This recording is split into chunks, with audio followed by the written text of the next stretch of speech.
Good morning, everybody. I'm going to probably be going back and forth with my glasses because I really cannot see. So today, as she introduced me, I wanted to introduce a colleague and a friend who's working with me, Guy Halfin, CEO and president of Riscana. And what we're going to be doing, I'm going to be doing the talking, but I'll leave some time at the end for some Q&A. We're going to be talking about the real challenges that maritime ports are facing today, but also in the future when it comes to real-time risk assessment against cyber attacks. And then hopefully talk about possibly our answer to changing that over time. So a little bit about Trend Micro. So we've been in the cybersecurity business for over 30 years, creating solutions for endpoint, network, cloud, and gateways, also for consumers, enterprise customers, and also focus on primarily on IT. But we're really focused going forward also on OT and converged OT, converged IT and OT. Riscana, they've started in 2016, really focused with small group of cybersecurity professionals out of Israel, focusing on the attack surface management aspect to it. So really changing the way they look at attack surface management for their customers, but also doing it at scale. So the other thing we'll talk about is actually why we're here today, what we want to really talk about. But sort of set the stage when we talk about the maritime industry and really its role, right? So when you look at the maritime industry, how it affects, obviously, global commerce and obviously global security. Some little tidbit facts, according to the UN Conference on Trade and Development. Right now, I think it's about 11 billion in cargo, 11 billion tons of cargo that is actually coming in and out of ports throughout the world. Which represents about 90% of the overall global trade. Of that, oil represents a good majority of that, and that's at 3.1 billion. Other cargoes that actually are considered in here is the bulk cargo and also containerized cargo. And then actually the World Bank actually projected that cargo volume will increase by over fourfold by 2050. So you could see that actually maritime industry, and obviously we all know it and lived it from a pandemic perspective, and supply chain risk is one of those things that we are very attuned to and associated with trying to manage that risk. So what does that mean, right? With the volume of growth in maritime cargo shipments, there's been sort of this parallel growth and exponential growth in the cyber threat landscape, right? So over the last 20 years, the threat landscape when it comes to cyber criminals really has exploded. And the reason why it's exploded is really associated with their ability to communicate and collaborate in cyber criminal forums, right? They've been able to do this for quite some time with quite some success. And so they've been able to escalate and create this network of crime as a service. But the other thing that over the last 10 years is really the advent of digital extortion and ransomware. That has changed the sort of threat landscape when it comes to critical infrastructure, and obviously maritime being one of them. Is the fact that these cyber criminal groups have been able to increase their sort of monetization and speed up their monetization. So if you look at their past abilities through data breach to monetize attacks, it could take months before they can actually monetize the attacks. Obviously, ransomware, they're able to monetize within hours, days, or weeks. And so that's really been pardon the pun, the sea change when it comes towards the cyber threat landscapes, and specifically for the maritime industry. And we've seen, and I'm not going to read every one of these things, but we saw it with the Maersk attacks in 2018. We saw it with the CDM and CMA and CGM attacks in 2021. And then we also, very tidbit of information is Port of Los Angeles last year actually mentioned that they reached a new threshold, so to speak. And they were saying that they were blocking and tackling over 40 million, attempts or attacks each month. So obviously the scope and scale and impact of cyber attacks from cyber criminals and nation-state actors is continuing to grow, right? And so that's not a problem that's going to sort of wane by itself. So one of the challenges, obviously, is how do you become more resilient, right? How do you become resilient as an organization? How do you become resilient as a country, so to speak? And it's really the focus around attack surface, right? Most organizations, that's a hard enough challenge to begin with. But for ports, it's very unique and complex because ports have many stakeholders, tenants, and partners that are working in and around the port on a daily basis. And so when you look at, not only is it the vessels, but it's also port facilities and infrastructure, but also the attack surface associated with enterprise. And so when you look at it, it's communication systems, bridge systems, cargo management, propulsion, machinery, access control. You name the amount of IT and OT systems that operate and the networks that have to connect these different systems. So you can actually see the attack surface problem and challenge. The other piece is all the applications that are operating on the IT and OT side, right? So we're looking at not only the attack surface from an enterprise perspective, now you're looking at it from an OT perspective. So those are the big challenges when we talk about attack surface. So what's the current state of maritime cybersecurity? It's really not that good, right? So the siloed approach is still with us in the sense that, you have a limited scope. You have teams that are not communicating and collaborating with each other, IT and OT. You have basic different tenants and ecosystems within the port that are not communicating and collaborating. Limited visibility. So it's limited visibility across IT and OT. Limited threat intelligence or actionable threat intelligence and information sharing, to support ports. And complex networks, or really complex networks that really don't do well and are not interoperable. And then you have human error, insider threats, and then you have limited resources and obviously legal and regulatory, which is always there to create some problems and challenges. So the current state of maritime security is not the best. It is working, but it's not working to the level it should be. And the idea of real-time risk assessment is sort of the holy grail for any organization, but to really focus for maritime is one of the areas that we'll end up talking to. So why real-time? Why is real-time one of these, is it a buzzword or, well, it's not, to the extent that we already mentioned the cyber threat landscape. We know that the speed of attacks are increasing, the impact of those attacks are increasing, primarily even if you were looking at just a ransomware attack, but also the actual speed of operations at maritime ports, right, and shipping companies.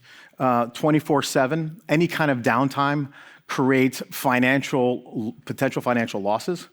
And also, when you look at from consequences of the delayed response, right? If you're not assessing in real time, and you're not going to be able to prioritize your response, right? Because ultimately, you can't respond to everything, right? To defend all is to defend none. And so, if you're not properly assessing and prioritizing, then you're going to have a delayed response. And the delayed response then equates to challenges around the impact or consequences. A longer delay might create physical consequences, environmental disasters, so to speak. So the need for real time is very important for response, right? It's because it's the nature of the beast from the attack perspective, but it's also the nature of the operations at maritime ports. So some of the innovations that we've been working independently, so Riscana working, doing what they've been wanting to do and wanting to really change the attack surface management aspect from the external piece. We've also been doing it from the internal piece. But starting out with deeper threat intelligence is critical, right? So if it's often understated when you talk about threat intelligence in terms of risk. To have an incomplete picture means you have the incomplete tools to properly assess the risk. So having a better and complete understanding of the threats that you are facing, but also the vulnerabilities that you have. So deeper threat intelligence is incredibly important. And so Trend Micro, we've been investing a lot on deeper threat intelligence for our products as is. Attack surface risk management, right? This is evolution of vulnerability management, but really taking it to the level of, well, it's the risk aspect of attack surface, right? It's understanding, okay, yes, you have X number of exposed assets that are at higher risk, but which ones do you really need to focus on to mitigate, right? You can, again, to defend all is to defend none. So if you look at it from a high or a very complex system where inherently is a higher risk, you really have to focus on prioritization. And then obviously supply chain mapping. Like I said before, maritime ports, you have essentially many cities within the city, right? So you have tenants from government, you have tenants from private industry, you have privatized crane operations, you have, security operations associated with either the Port Authority or the national government. So supply chain mapping is critical. It's understanding the vendors and supply chain partners that you have and understand that you're inheriting the risk that they pose to you. So looking at this, we decided we didn't do it in a vacuum. We actually did it because there was an opportunity, a unique opportunity that doesn't really come up that much. And it was an opportunity to go after an R&D grant. Usually some of the stuff that we do from a Trend Micro perspective, we innovate internally and we constantly have our innovation cycle, but having an opportunity such as working with the Bird Foundation. So I don't know if any of you may have heard about the Bird Foundation. So it is this binational industrial research and development foundation that was created in 1977. They operate, it's a partnership with the United States and Israel to foster innovation in different areas, energy, homeland security. And last year was the first time they actually put out some information about a cyber pilot for the first time. So it was the first time cyber was actually put together out there as a proposal. And we were approached to communicate and talk to Riscana about the opportunity of going after one of these categories. So there was 4 categories, but the number 2 category that we focused in on was, again, looking at real-time risk assessments at airports and seaports. And actually developing a solution that didn't exist today, really covering the opportunity of this IT/OT problem that we're facing. And so we worked on it for about 8 months, the proposal, and we decided that we wanted to be able to sort of leverage each of our own individual R&D work that we were doing to actually put together for the proposal.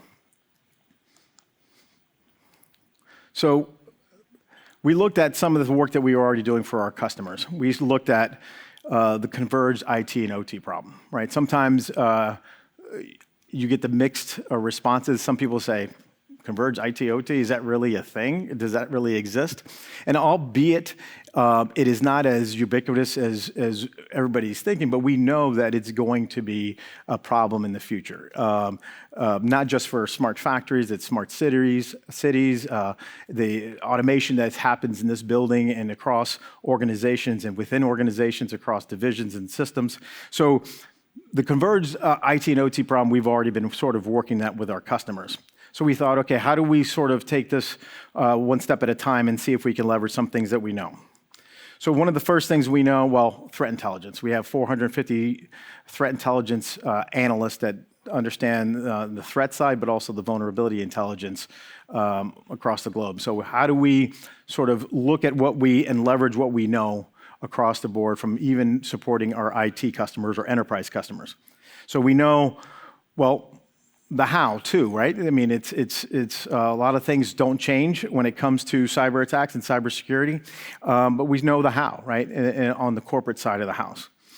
But the challenge is big enough as it is on the corporate side, then it comes to, well, how do we sort of solve that problem on the IT OT? And because that's what we all talk about. And we all know that critical infrastructure attacks that have gone, vast majority, or nearly all, have been just the corporate side. There hasn't been this vast attacks on the control system side, at least not in disclosed and unclassified settings. And so the challenge is how do we sort of through the architecture, how do we do the proper segmentation between obviously IT systems and OT systems within each of these systems to be able to help not only protect. So our focus before with our customers has been strictly on the protection side. Now we have to look at it from the problem, okay, how through the instrumentation and protection of these IT systems and OT systems, how can we then do the telemetry to be able to properly assess risk on an OT asset and an IT asset to properly assess it. So that's the challenge that we're looking at and what we're learning as we're starting this process. And then obviously as you go through, where do you instrument? We're from a protection side. And so this is one of these things that we do OT security, we do IT security. The idea is now do we bring it together and then I'll obviously measure the risk. And then, so it's really focused on segmentation and advanced threat IDS and IPS. So we're taking that model from a starting point, from the inside looking out. But what we wanted to do is then take more of this holistic approach, where Trend Micro, in this proposal, we want to be on the inside, looking out, so to speak. In other words, instrumenting and measuring attack surface risk management internally, but also working with Riskana on the outside looking in from an external attack surface risk management. And so for us, really focus on the detection and protection, but the assignment of risk, but also Riskana doing the external attack surface risk management, but also breach and attack simulation. So that was the overall part of our proposal, just simplified and how we were going to focus in and work on the problem. And then we were already doing some risk assessment and scoring through our Vision One platform. And the idea is really sort of taking the lessons learned from that to bring in to the IT, or rather the OT side of the house. But it includes a risk index, an exposure index, attack index, which is very interesting because when you look at the attack, because exposure is pretty self-explanatory, but the attack index is interesting because it's now we're looking at the measuring risk on the impact of an attack. In other words, the amount of activity across multiple assets, multiple stages, multiple tactics and techniques, and then assigning a score associated with that. And then obviously security configuration included into the risk scoring. So ultimately what we want to do for the ports is similar to what we're already doing for our customers, is essentially assigning a risk to the overall organization, but actually approaching risk that everybody, users, assets are all the same. So a user for us is an asset. And so individual users might have an actual risk score that is low because either their user behavior, and their sort of cyber hygiene, but also if their laptop, endpoint, desktop is also vulnerable through some means of an application or so forth. And then we're able to then appropriately match the risk scoring to connected assets. So the idea is taking this relationship approach of risk management. So instead of saying, okay, this one vulnerability, this one application is a critical vulnerability, we're saying, well, what is that application? Who is it using that application? What are they connecting to? And what, who else are they, and other assets are they connecting to give this overall picture. So utilizing this sort of risk insights framework is to really then apply that same methodology to ports. So, having an individual risk score for a certain vessel at a certain port, and then also having a port-wide risk score. Same thing, instead of just users, you can have crewmen or operators also have a risk score associated with them. So it doesn't necessarily mean it's enterprise user, it could be an OT user as well. So what are the future challenges and opportunities? For the pilot, for us, it's a fantastic. We got word about a month ago that it's an 18-month pilot, and it's $1 million of R&D to be able to develop that solution. So we're very excited about working and developing this solution. So when you look at what are the future challenges, obviously the Russian invasion and response to sanctions, obviously the heightened sort of vulnerability or exposure that ports are in this environment. Obviously, the China threat to Taiwan increases with almost daily now with the heightened tensions between the U.S. and China over Taiwan. Iran threat to shipping, which is well known. And then the overall ransomware threat to maritime transportation sector is there. So this is some of these constant sort of challenges going forward. And some of the future opportunities, this is where I sort of chuckle, because defense automation. Obviously, we talk about now everything in the news is about the big bad AI. It was really good about a couple weeks ago. Now it's evil AI, but incredible opportunities when you look at defense, right? Being able to automate the ability at scale using AI and large language models to work on it. We're releasing our own ChatGPT functionality here in July. So this is the opportunity for us to be able to leverage anything that we have available to us. So it's definitely an opportunity, and some could say it's a challenge as well. Threat intelligence and information sharing. Creating the deeper relationships and partnerships is very important. As we develop the pilot, we are already meeting with ports. We met with the Port of Miami to sign them up as a design partner, right? And public-private partnerships. So going along with the same thing is not only from a threat intelligence and information sharing, it's also these partnerships as we develop our solution. And then the other thing, again, could be seen as a challenge as well, as smart ports. Smart ports is obviously creating the interconnectivity associated with smart ports, although a challenge, obviously, because the higher connectivity, higher complexity, and higher risk. But it creates opportunities for us for smart defenses to be able to do that. So I do have a couple minutes or 5 minutes left. Any questions? And I'd encourage, go ahead. Maturity of most ports to be able to adopt solutions like this? Are most even ready for this? Yeah. Or are they just needing to have basic cybersecurity? I'll talk to you in 6 months. No, because we had our first conversation. There's some assumptions, right? Not all ports are created equal. Some ports have already gone through a modernization phase, and so some are much farther along than others, right? So it's definitely not all created equal. But even then, talking to the ports that we have that have been interested, the other thing is that there's no one single, sort of format, right, or architecture you got to deal with. So it's almost like for each port that we're engaging with, we have to understand the architecture and how they're set up and the challenges.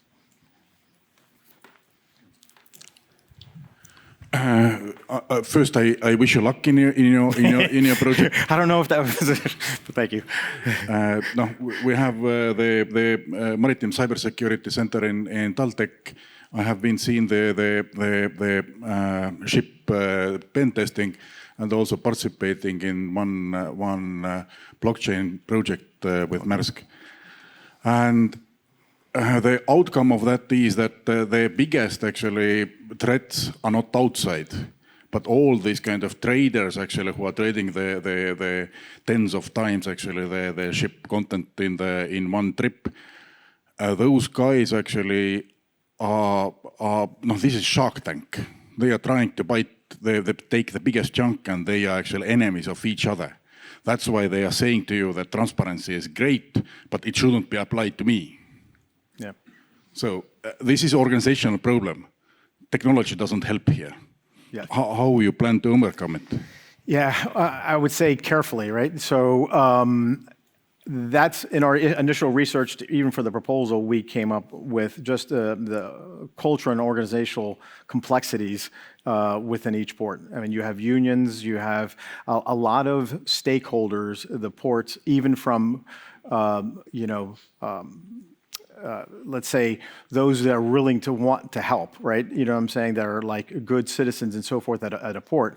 So it's one of those things, it'll be a wait and see. I mean, it's one of those challenges that we'll have to take each port at a time and be able to see if we can actually create these connections. I know the first conversation that we had was they were happy that we were coming to them because it gives them an opportunity to re-engage with one of their other organizations that had not, their tenants that had actually fall through. So hopefully, it's an 18-month program and project, so hopefully we'll get it done. Thank you. Thank you for a really interesting presentation. I'm Deborah Hausen-Coriel from Israel, Confidas digital company. 2 questions. The first one was on the strategic threat vectors and the extent to which you incorporate strategic resources. How does that work? Is it OSINT? Is it proprietary? Is it per port? That's number one. And then the real question is about the people piece. And that is one of the exposures that I think is really key in maritime is personnel.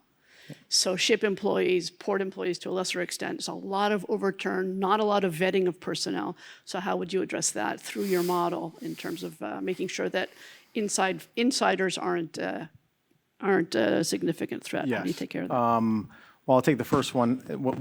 When it the strategic intelligence piece and strategic, we already have some of the programs that we do from a strategic threat intelligence and information sharing with governments, between governments. So sort of bringing that to bear from a threat intelligence aspect won't be as hard for us to be able to address.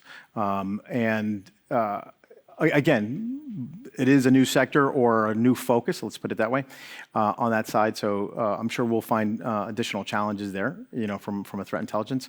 But as a human aspect, yeah, right. So that's the biggest problem in any organization when it comes to cyber is people. And then if you highlight the fact that there's high turnover rate and the insider threat, so what is the normal percentage of insider threats? I guess before ransomware as a service crews were actively recruiting individuals, the insider threat was around 10 to 15% of overall cyber activity. It'd be interesting to see as we start our research in the first 6 months, it's to really understand, is that something that they're dealing with on a daily basis? So it's a question I don't have the answer to, but it's one of those we want to really understand. And how do we tackle it? It goes back to sort of a zero trust model and mindset, right? So if we can do the zero trust model and mindset also on the risk assessment side, then hopefully we're able to mitigate the people piece a lot more. So I think we'll have to be a very short question, right? Very short answer. Or short answer, right? Yes.